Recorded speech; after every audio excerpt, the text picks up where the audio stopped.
Hello and welcome to the third virtual session of Jazzahead in preparation of next year's edition, exclusively directed to those who have registered already for next year's edition.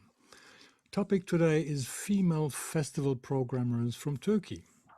Some people were surprised when we chose Turkey as our first partner country of Jazzahead in 2011, and we were right to do so. And although one might suspect that women in a patriarchal society like Turkey would not make it into leading positions, they do. Several key jazz festivals in Turkey have female festival directors. Some of them are so successful that they play an important role in the international festival scene. Reason enough to take a closer look at it. Just like in the previous sessions, by the way, we have a chat where you can find a link to a fact sheet about our panelists and about their companies. My name is Peter Schulze. I'm one of the two artistic directors of Jazzahead, and I want to introduce you to today's panel. Hoş geldiniz sevgili kadınlar. Welcome to the Turkish lady professionals from the jazz scene. We have Tuğçe Alpaslan from Ankara. She's since 2014 director of the Ankara International Jazz Festival and managing director of the Turkish Jazz Society in Ankara, which, by the way, runs the Bodrum Jazz Festival as well, as far as I know. And before that, she studied hotel management and worked as a sales executive for one of the big international hotel chains. And she worked as a freelance storyteller and writer, expressing her love for humans, animals, and nature. Merhaba, Tuğçe. Merhaba. Next, we have from Istanbul, Gözde Sivişoğlu. Since 2012, she's working at Pozitif production, definitely one of the pioneering companies in Turkey when it comes to jazz since the early 90s. They started the Akbank festival, they opened the legendary Club Babylon in Beyoğlu, and they run the label Double Moon, among other things. Gözde is a project manager and booking agent at Pozitif, mainly for the Akbank festival. Originally, she studied philosophy at the Galatasaray University in Istanbul. Merhaba Gözde. Merhaba. Hi. Last not least, we have from Helsinki, Ceyda's Berk-Söderblom. Before settling in Finland 2015, she worked for the Izmir Foundation for Culture and Arts and Education in her home city of Izmir, one of the most established art institutions in Turkey. Belongs to the same family as the Istanbul Foundation, two branches of the Eczacıbaşı family. The foundation is, among other things, the organizer of two international festivals. Ceyda held positions as festival programmers at the International Izmir Festival, which is not only jazz, but serious music as well, and programmer of the Izmir European Jazz Festival for 14 years. Ceyda, merhaba. She meanwhile moved to Helsinki, where she works as an independent cultural manager, producer, and curator. She founded MiklagårdArts in 2015. That's a platform for promoting transnational collaborations between Finland and the dynamic international art scenes, strongly focusing on inclusiveness, innovation, bridge building, and it initiates new artistic expressions arising from creative clashes between cultures. She has her own experiences in that, which she is ready to share with us in this session. Merhaba, Ceyda. Merhaba. Hi. So, Tuğçe, you this year were probably the first to make a totally virtual festival, because that was supposed to happen in April, right? And that was just 1 month after the lockdown. How did you cope with that, to switch within 6 weeks from live to virtual? Can you practically describe what the format of the festival was then? Yes, of course. This year, the 24th International Ankara Jazz Festival is going to start at 30th of April, International Jazz Day, and ends May 9th of May. So it will be a 10-day festival. And about first weeks of March, we are planning to do the announce the lineup and do the press opening ceremony. But when we are facing of this COVID-19 crisis, so we have to stop.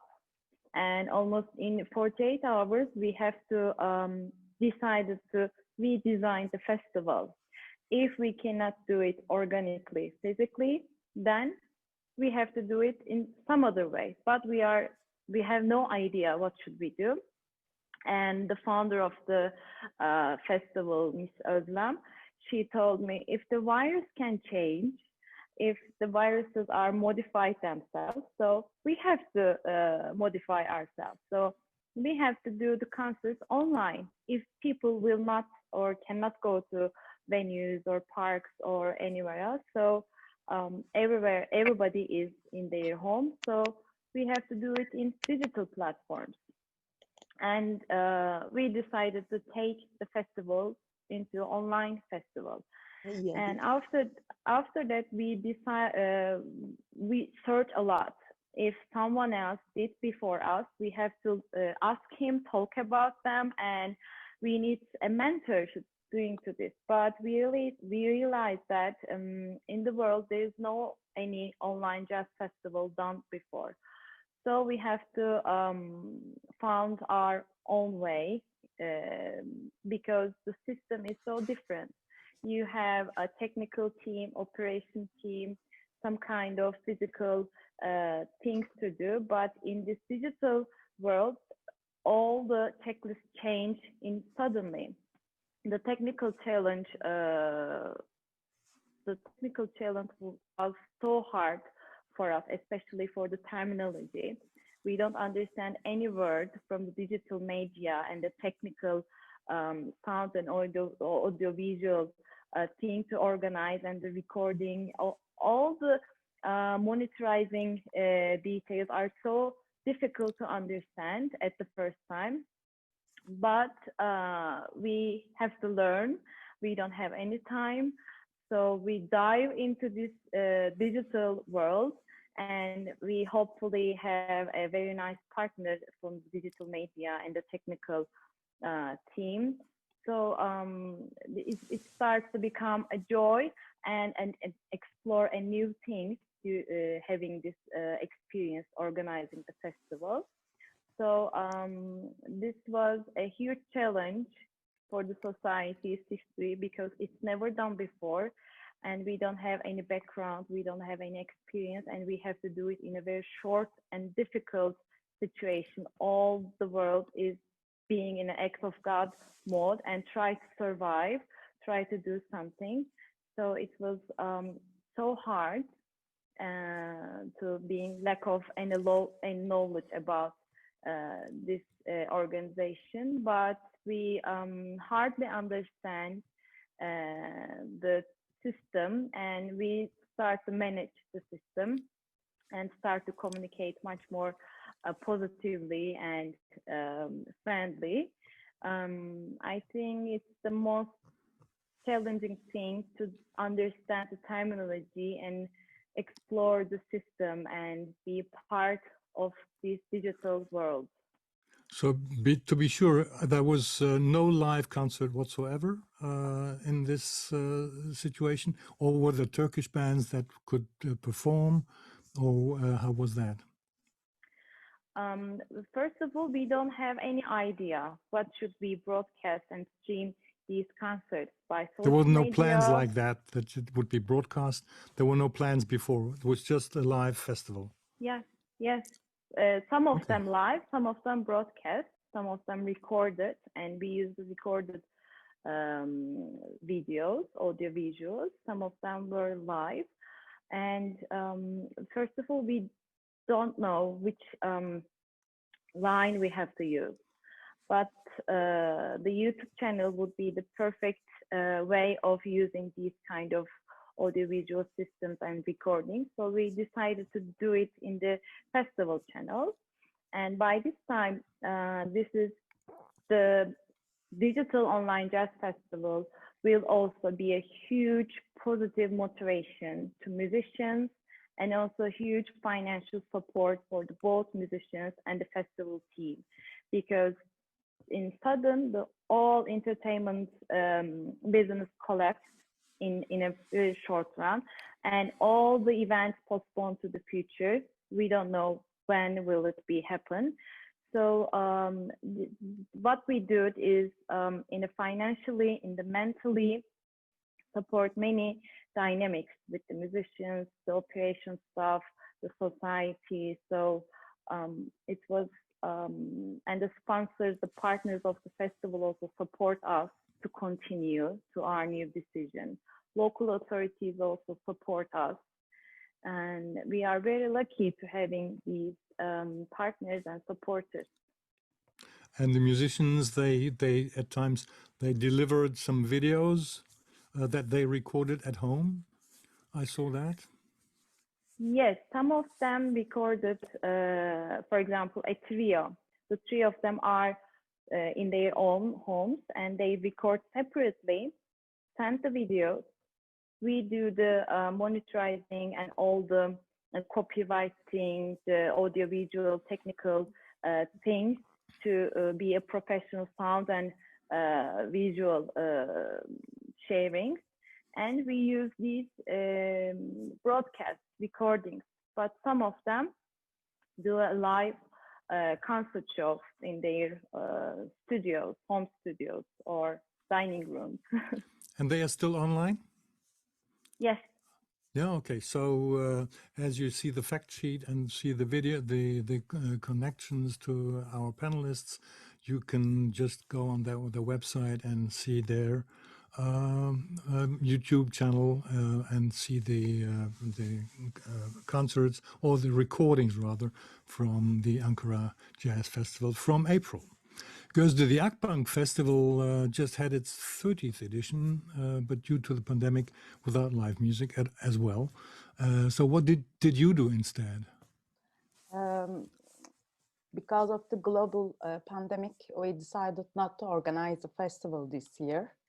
And in this period, as you know, all dynamics have changed, all events have been cancelled, and events have been postponed. So we didn't choose to make it happen online also, but we wanted to make a special project with the festival's missions, because always, as Akbank Jazz Festival always wants to share the jazz culture to the new generations. And so we made a special project with the Turkish musicians. We wanted to share their feelings, their thoughts, and their inspiration about Jazz Festival, Akbank Jazz Festival, jazz and city, and this period. And so we asked them new, original, and unrecorded compositions, as we are celebrating our 30th edition, and we take 30 compositions from 30 musicians and group from Turkey. So they shared their feelings with us. It was really very fantastic time, because in July and in 2 weeks, we recorded all of them in a studio, and we were wearing masks and we were washing hands, and it was really very fantastic. And we filmed them also. And so it's really very strange times, but as a result of this project, we made a digital album.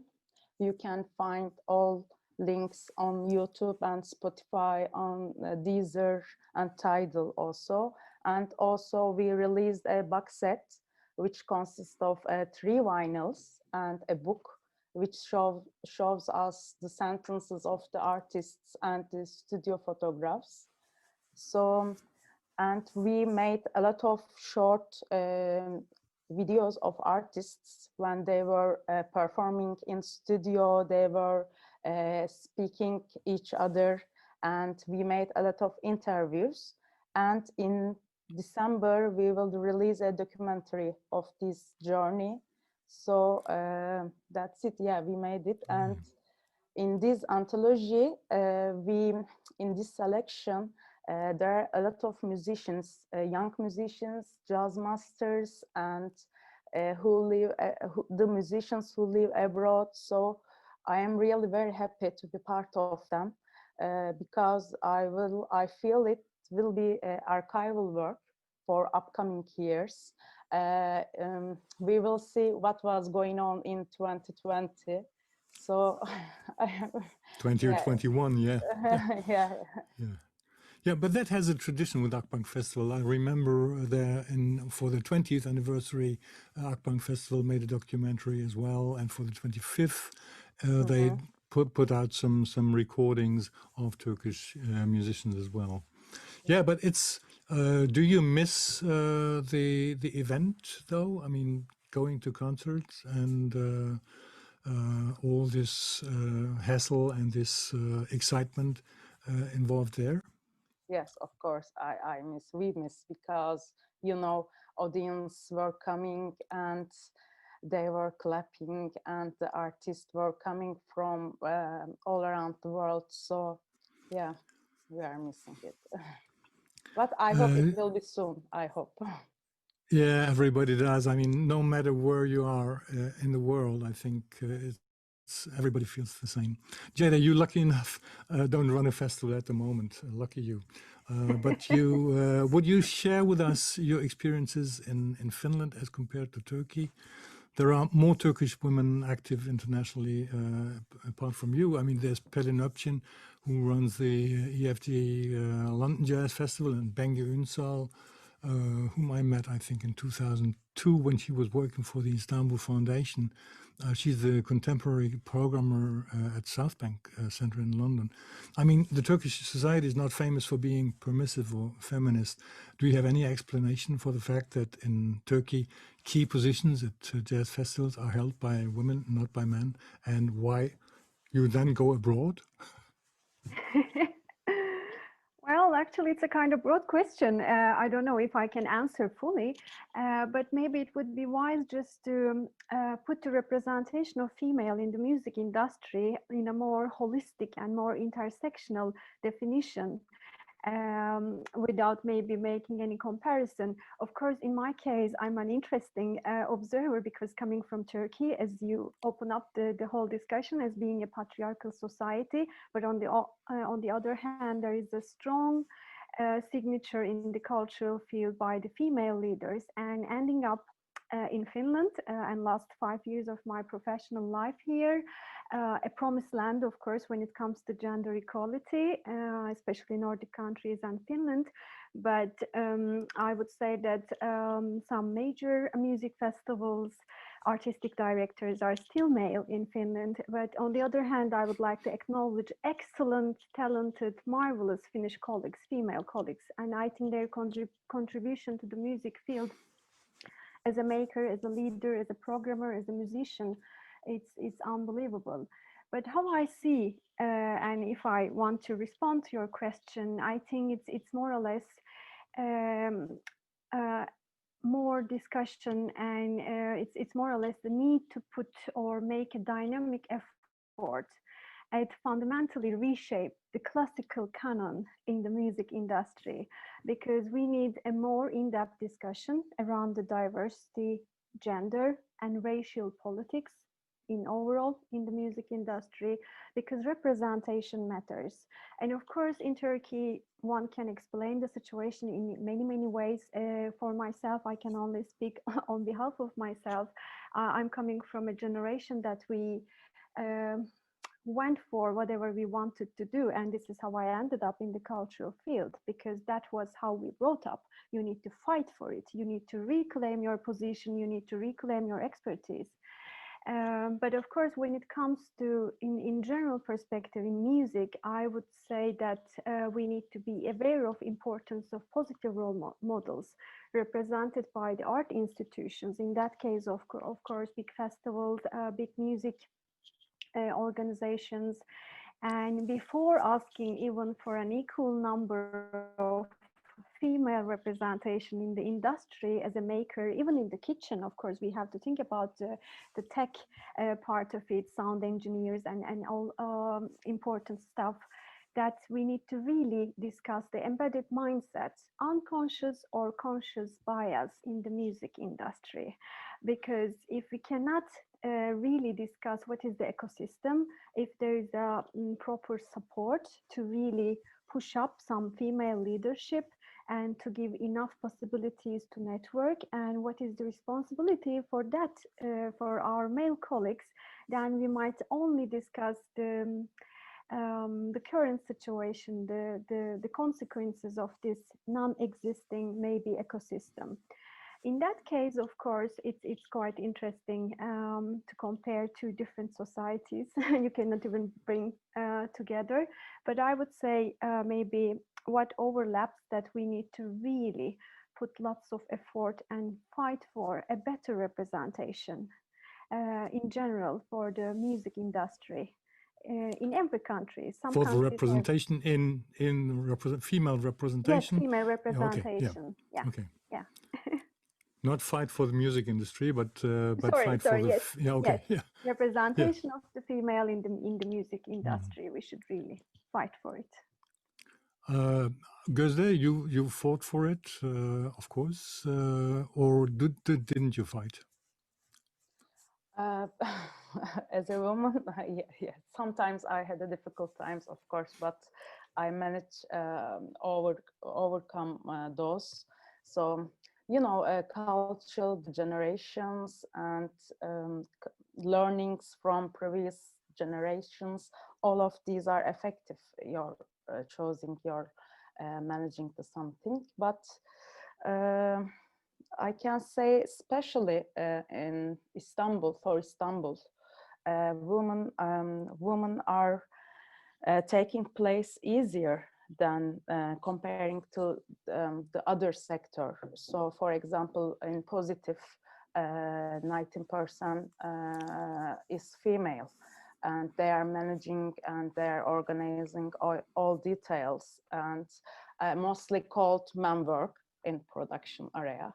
But yeah, I think every woman is fighting against to everything in every area, I think, not only music industry or in cultural area. I mean, we at jazzahead, apart from Uli Beckhoff and me, there are only females. We have a very good team of female executives, starting with Sibyl and Katarina, and Inza is here. So Nina, they all do a very good job, but they are not in the focus there. So there's a lot of work done. Most of the work is done by females, but not represented that much. I mean, they should sit here instead of me. I'm just the boring old fart representing it. There is no formal education to become a festival director of a jazz festival. No doubt that's true for males and females, at least. But you find very colorful and diverse careers of directors. Ceyda studied business administration, Gözde studied philosophy, Tuğçe studied hotel management. Not necessarily leads to become a festival director, but what unites you is, I think, the passion for music and for promoting it. Tuğçe, what was or is your moving momentum in your job? In my job, I work for a non-profit, non-governmental organization almost last 7 years. And I am totally aware of, we are very small group of female programmers as a young Turkish ladies. And Turkey is a man-oriented country. However, in many fields, not art fields, so many females come up from the municipalities, ministries, the private sector, and they are managing lots of men, and they are working lots of men, any kind of age, any kind of profession. So at the first time, I struggled to manage these relationships with my youngest people or older than me. But I started to learn to be yourself and to make open communication. You have to be clear what you are asking and what you need and what you need aware of. So for my society, it celebrates 25th anniversary. So we are very doing national programs very professionally last 25 years, and almost the last 3 years I am focusing on the exposed jazz between cultures, because we are a jazz society of Turkey, the society established for the musicians, to support jazz musicians and support also jazz education. So I started to focus on these two important topics. As a jazz society of Turkey, we have to support Turkish musicians or Turkish jazz music between cultures across Europe, US, or west side of the world. And also in Turkey, we don't have any jazz schools who gives the education of upper level than the after graduate program. So the children, the students have to go to Europe or US to become educators as a jazz team. So we are collaborating with the universities in the jazz departments in Turkey and also in Europe and US. And we have a scholarship fund, and we support this fund with the box office incomes of the festivals. So every year, at least one student can go to US or Europe as a jazz school to continue his or her academic life in jazz scene. This is very important for us. And I can say that this is the two things I am focusing on and trying to improve myself and improve the system of the society to collaborate between cultures. You at the Ankara Jazz Festival, you have a topic each year. I think this year's was something like jazz and democracy. Can you tell us more about these topics? You had, for example, you had the Greek clarinet player Dimitri Vasilakis. He held a speech on jazz and democracy from Rhodos, and he was designed to perform at the Bodrum Festival, I think, as well. So, and you got this connection as well. Yes, Ankara Jazz Festival, actually Bodrum Jazz Festival also has team, and the festival lineup, the festival design with these teams. And how ironic, we decided a year ago, 24th Ankara Jazz Festival team, jazz and democracy, before this pandemic situation and everything else. Then we facing of these COVID-19 cases, and we realized that the festival theme is democracy. It's about freedom. It's about being multidisciplinary. It's about express yourself and all the philosophy of this manifesto. And we are in lockdown, and we have to be in our homes, very limited places. We have borders, and we have very lack of sharing, living the normal life. So it's kind of irony for us, the jazz and the democracy. Yes, with the teams, we support the social inclusion with our festivals. Every year we have do our own manifesto with these festival teams, like previous year, the gender discrimination, women in jazz. So these kind of topics and the global agendas support our social inclusion as a society. What about the presence of women then on stage of your festivals? You just mentioned it, and that's for Gözde as well. Are there many up and coming female jazz artists from Turkey right now?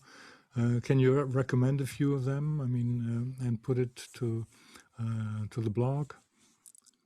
Yeah, there are very, very special women are coming, and they are playing piano, they are singing, and maybe Büşra Kayıkçı is very important role in in Jazz Festival, Istanbul Jazz Festival. Yeah, she won a prize in the competition, I think. Büşra Kayıkçı, I can say it. Also, Deniz Taşar is very important name. In Akbank Jazz Festival, we have organized a competition for young generation, young people. I think 7 years ago, she won, and right now in our album we made this year, she took place also. So she is celebrating her 30th year. So she takes place, and really it's different story, I think. I can recommend Deniz Taşar, Büşra Kayıkçı. Yeah.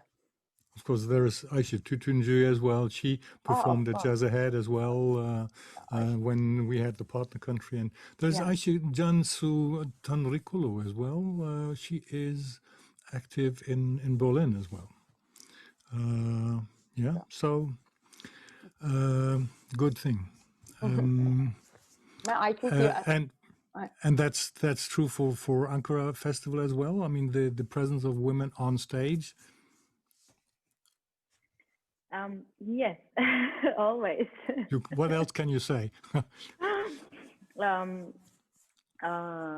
We dedicate every festival with a theme and with a topic. And 2 years ago, we dedicate one of our edition of Ankara Jazz Festival, Women in Jazz. Women in Jazz. So we invite only jazz musicians who are women.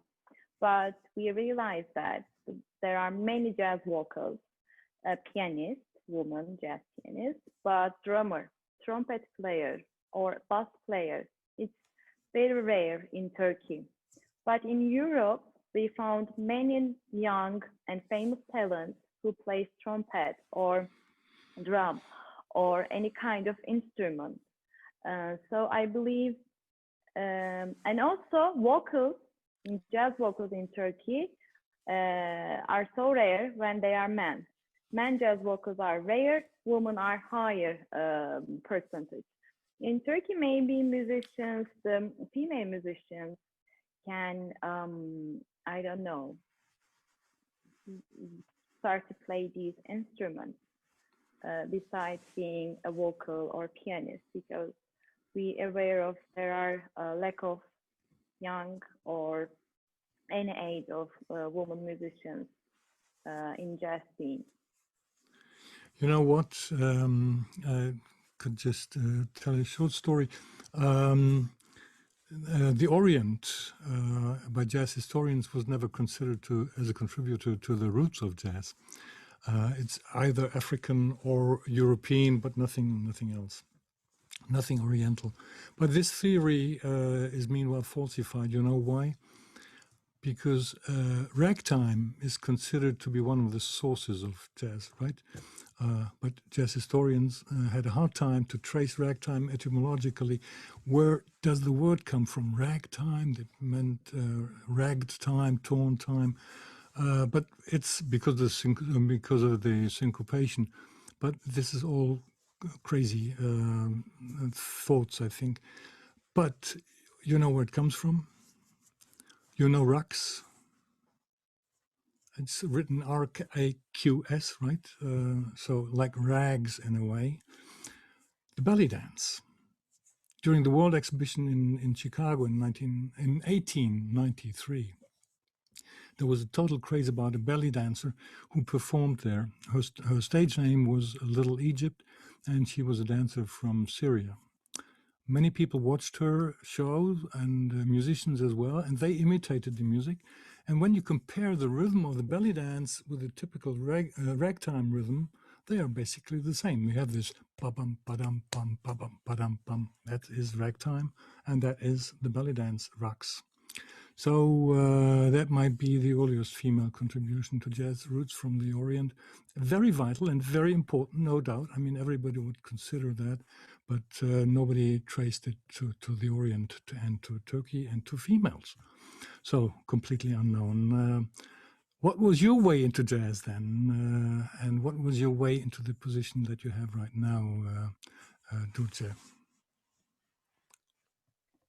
I'm sorry, can you repeat the question, please? What was your way into jazz and what was your way into the position you have right now?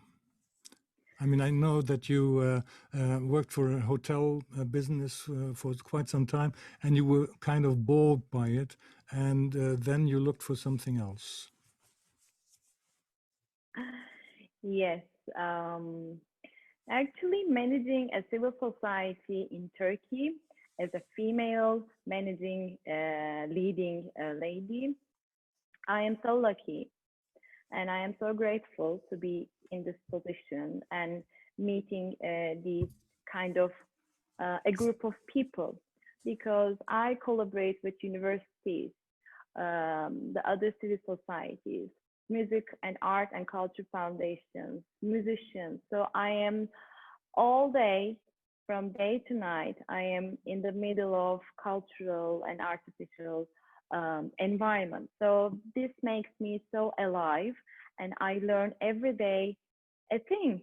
It could be a basic thing, but this is very important for me. I quit my tourism and hotel management job because I start to learn new things, and it was just I don't know, I just wake up the same day every day.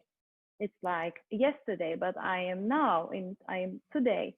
So when I searching what should I do, what should I have to be involved myself, and also I have to enjoy what I am going to do, and I have to be do fruitful things for my people, for my community, for my for the Turkey.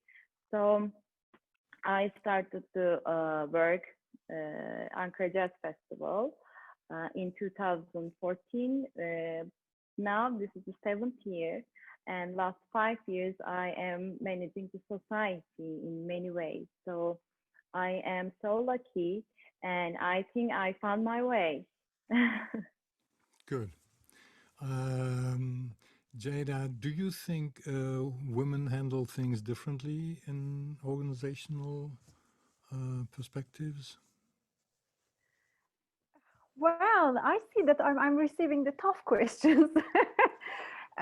Well, personally, to tell the truth, let's say my understanding in feminism is a bit different. So I don't believe that capacity, talent, and ability has a gender, and especially the traditional gender definition. What I believe that the competences and skill sets which brings any person to any profession or whatever interest that person might have in a successful way is being curious and knowing how to learn and how to develop.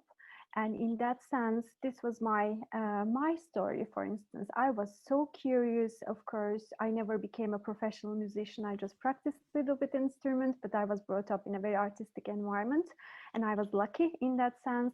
And I loved music, and I was amazed by the very let's say, I wouldn't say very, but one of the most incredible concert experience that I had when I was 17. And I decided, okay, this is something I would like to do.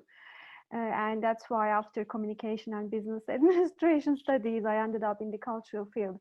In that sense, I believe in capacity. And of course, as a female maker, I believe that our capacity has not been brought to the table, fully utilized yet in many industries, including music. So if one can explain a way of doing as a maker, we can talk about every individual is unique in their way.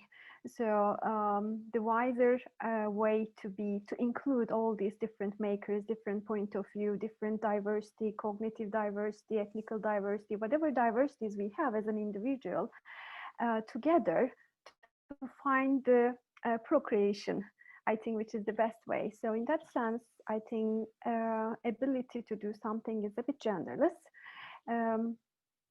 but women can do it better. Well, why not?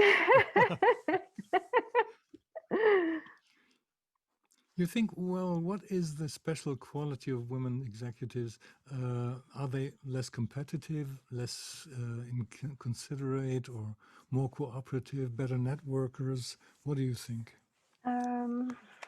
Well, that's also quite interesting question, and I was pondering those questions a lot because my last 5 years has become an interesting experience in my professional life as being a foreigner in a different society, in a very small art scene, and quite connected and stick to each other as Finnish makers. Of course, I'm foreigner in that sense, and of course, I question myself, my way of working, my network skills, and everything. When you become outsider, you think that, oh, it's about me.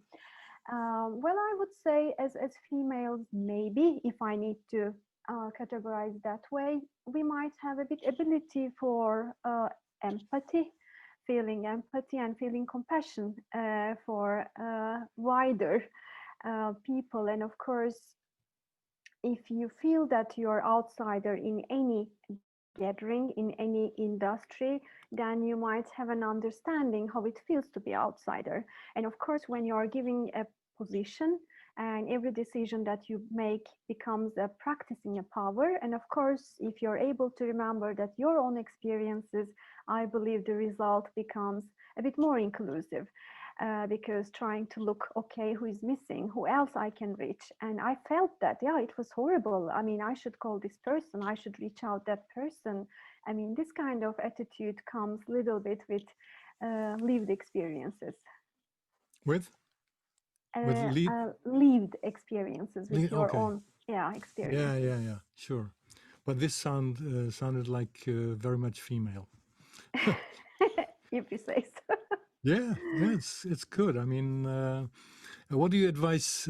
What is your advice for young female professionals, Tuğçe? I mean, you're young yourself, but you have a certain position already. Well, my advice, they should love and respect what they are doing, and they have to be ambitious, because in Turkey it's hard, you know, especially in art and cultural field, with the financially or operationally, it could be harder than the European system, European organization. But when you are clear, when you have some kind of characteristics, and when you trust where you work or what you are working or what you are doing for, you are always be the winner.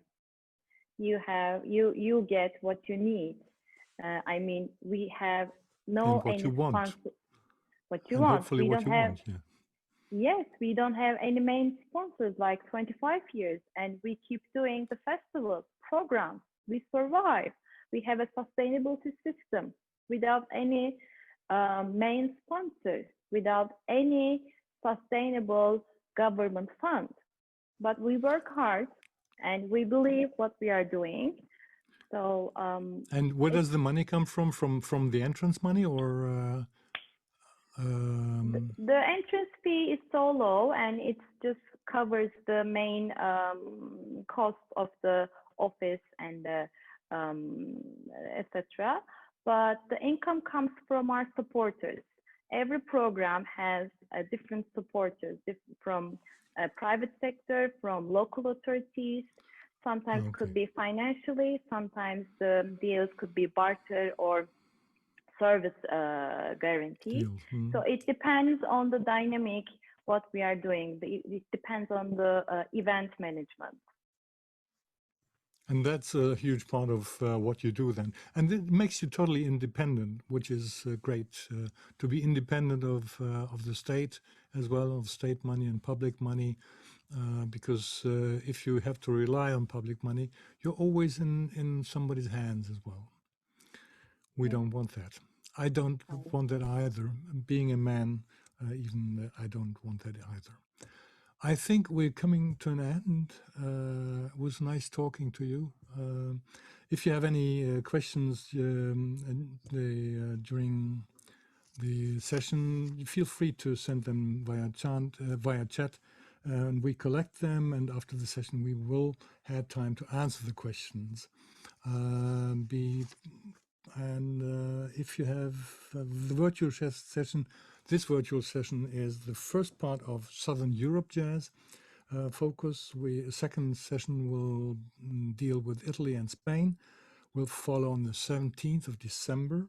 In addition, we will take a look at the Greek jazz scene in our Jazzahead Facebook Live panel on 10th of December. So save the dates, 10th of December. You'll find all that on the internet, on our website.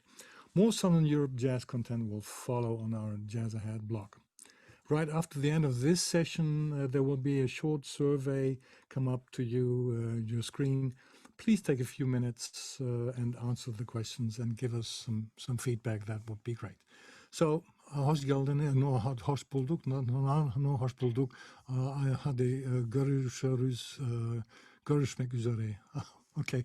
Thank you very much. Take good care. Have a nice day. Thank you. Thank you.